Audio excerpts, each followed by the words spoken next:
عورتیں مردوں سے کمپیٹ نہ کریں بلکہ عورتیں عورتوں سے کمپیٹ کریں، وہ بھی خوبصورتی میں نہیں بلکہ ذہانت، قابلیت، علم اور ایموشنل کوشنٹ میں۔ آج کی آیات کا ترجمہ۔ پناہ مانگتی ہوں اللہ کی شیطان مردود سے، شروع اللہ کا نام لے کر جو بڑا مہربان نہایت رحم والا ہے۔ اور جو پرہیزگار ہیں ان کی کامیابی کے سبب اللہ ان کو نجات دے گا، نہ تو ان کو کوئی تکلیف پہنچے گی اور نہ وہ غمناک ہوں گے۔ اللہ ہی ہر چیز کا پیدا کرنے والا ہے اور وہی ہر چیز کا نگراں ہے۔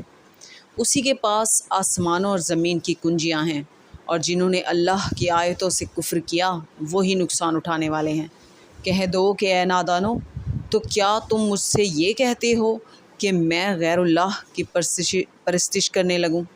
اور اے پیغمبر، تمہاری طرف اور ان پیغمبروں کی طرف جو تم سے پہلے ہو چکے ہیں یہی وحی بھیجی گئی ہے کہ اگر تم نے شرک کیا تو تمہارے اعمال برباد ہو جائیں گے اور تم نقصان اٹھانے والوں میں ہو جاؤ گے۔ صدق اللہ العظیم۔